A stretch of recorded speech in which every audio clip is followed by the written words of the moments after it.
Okay, so yeah, this originally was going to be video, video, uh, visual video, but my tablet's not working, so right now, so it's gonna be an audio review. But anyway, yeah, Cinderella 2021, which stars Camila Cabello, which right off the bat, I don't mind her as a singer. I like her first album. I really enjoyed her first album. Second album, not as much. Um, I like Fifth Harmony. I like their second and third album more than their first. But yeah, anyway. So I'm familiar with Camila anyway, but I don't think this was the right, debut for her to act in. I mean, it's another Cinderella, you know, flick, which anybody could put together, except they butchered songs that are not even original songs. Um, it's written and directed by Kay Cannon, which I watched a little interview with her um, on a podcast interview. I don't know, like I get what she was saying, like she wanted to make a Cinderella movie that she, I guess, didn't grow up on or wanted to make a style of her own Cinderella. It's basically the same story. It's just like she wants to be a designer in this one, and like she's not taken seriously, or women's not taken seriously in this universe, and it's blasphemy for women to actually work and be independent in this. I mean, the acting in this isn't really bad. I didn't mind the acting, but singing, like from some people during the songs, I didn't care for. Um, I only like really one song, that Camila song, and that was I don't know if that was an original song or um if that was a cover. It was called, I think, One in a Million or A Million to One or something. But I like that song. I thought she did really good on that song. But yeah, everything else was just whatever. And I really, growing up on Disney High School Musical and all that, I was part of the Phantom or phenomenon. I enjoyed that, and I still do today. Still enjoy those movies. But here, I mean, at least those were original songs. They weren't covers. Here, you're trying to do cover songs that don't really go with the movie, and then it's weird how they don't even like transition to songs. It's like they're talking for like maybe 5, 7, 6 minutes, maybe 8, and then they go to another song, and then they go to another location. They talk for a minute, and then they go to another song. It's, at least in High School Musical, they actually they were trying to build an actual story. They tried to the songs went with the songs actually were part of the movie and part of the what the characters were either going through or you know here like it doesn't it the song again. I think they should have did more original material instead of freaking. Oh, and I read her. I listened to her podcast interview where she was like, "Oh, I hired I made a contest where people would um pick out of a box or out of a hat or something, or put the songs that they think would go with this scene, put in here, and then I'll pick randomly or whatever." Like, what? No, you. That's not how that should go. Like, come on. But that's what she wanted to do. And then, and the fairy godmother or father, he's a fairy. He's not a woman. He's not a mother. He's a fairy. He's a father. There should be fairy godfathers. Why aren't there? That's why I had a big problem with. Well, it's not really a big problem, but like it tries to do this feminine power, girl power thing, which I'm all for. But I think it treats all men like mean. except for the prince, who's an idiot. Literally, he is, because he decides to give up, the throne to his sister, even though he can change the status quo. His dad, like at first, he becomes like comes off as like a prick, but then later on he tries to change his ways or whatever. And then I'm like, you know what? How about and like Cinderella wants to, or Ella, as she's called in this, barely Cinderella, but I mean they call her Cinderella, but it's mainly Ella they call her. But even then, like you could have tried to have it where I like the fact that she walks away from, not being, wealthy and all that. But then I'm like, you have a way to sort of um you have a way to like actually, you know, get your stuff out there, sort of. If the prince would actually stand up to his dad and be like, you know what, I love her, she wants to do this, I think we should change how women are viewed, let her do her fashion design dress thing, and treat women a bit better around here.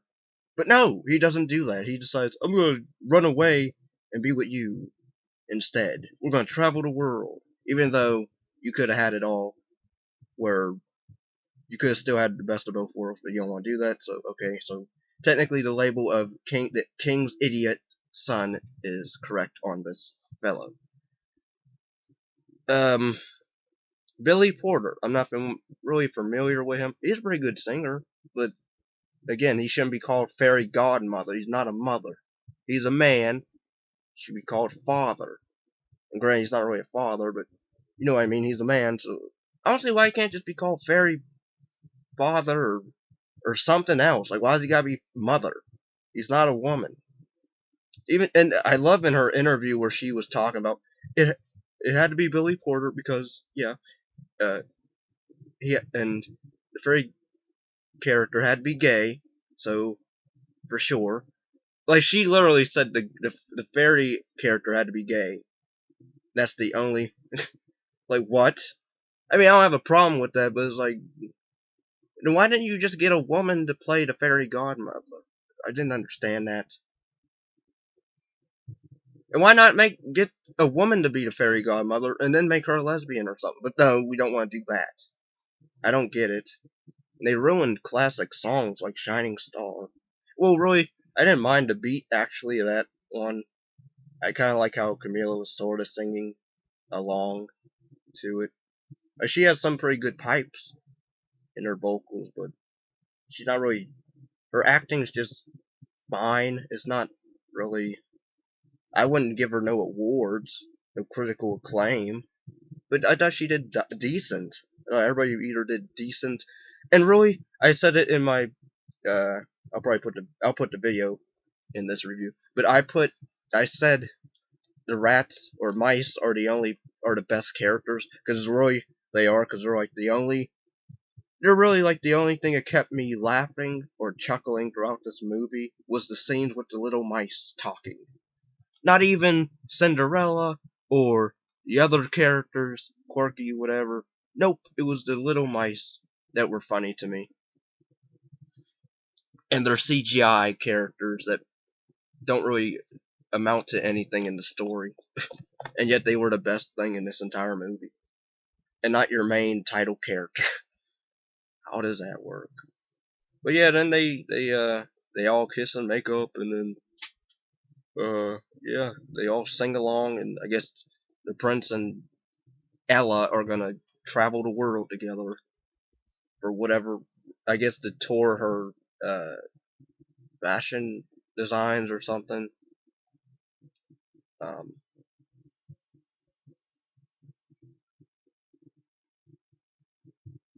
and also, I didn't understand what even the sister element was. Like, she didn't really do anything. Like, she was always yelled at by the dad or the king. And then she gets awarded the throne just because her brother doesn't want to be king, even though he can still do what he wants to do with Ella. But and he would have the power because the dad warmed up to the idea. But okay, whatever. So really, and nobody dares to like change the status quo in this movie. Oh, but men are evil and bad, and women are apparently not. Women aren't really that good either in this movie, or worth anything because they don't really treat them any different. They're not allowed to work or provide. Um,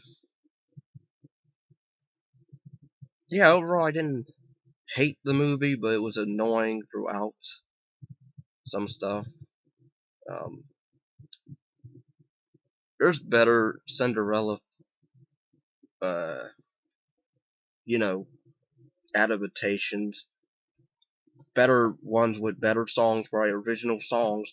Even Selena Gomez's version, I kind of didn't mind. Hilary Duff, I can't really remember that one. Lizzie McGuire one, but Brandy, I don't remember much. But I guarantee those are all way better, guarantee. But this one, I didn't care for. Even the stepmother, who's not really, she's mean, but it's. I love how in this movie, Cinderella calls herself dirty and smells bad, but dirty, I'm like, you live in a nice house and you want to complain. Granted, like the people you're living with isn't so great, but and the steps are that mother's story of when she beat me because I used to like to play piano and he didn't like that, so and that causes me to be a douchebag to everybody else. Whatever. And then she gets, I guess, redeemed at the end, which I'm like, just because they want to sing together, her and Ella. So I guess that's their way of apologizing, or her way of apologizing to her. But I'm like, that shouldn't count. She tortured, not really tortured you, but she verbally abused and was mean to you. And this prince guy who falls in love with, Cinderella, just because she stood up on a statue of his dad and was like, Mr. King, I can't really see back here. I think you should put some bleachers or something around here. And he's already hooked on her because of that. And I'm like, how about, what if any other chick would have done that? Would you have still been into them, or just, is it because it's Cinderella? And Camila Cabello's a good looking girl, but I didn't care for her character much at all. Well, I shouldn't say at all, but like some of her lines I did chuckle at, such as the line of, I thought all mice were female or something. I'm like, that's dumb. I'm like, who wrote this? Oh yeah, Kay Cannon. Also, anyway, I'm not even gonna go on. This movie's making me tired. If you are fan of some or any other versions, let me know down below what your favorite or non-favorite one is. And this one so far, I think it's getting panned. Like a lot of critics aren't really liking it. I wonder how Camila Cabello feels about her movie flopping. Like it's not really getting a lot of good reviews. Although I read that it was streamed a lot, so I don't know. Who knows? But yeah. Like and subscribe. Peace and love.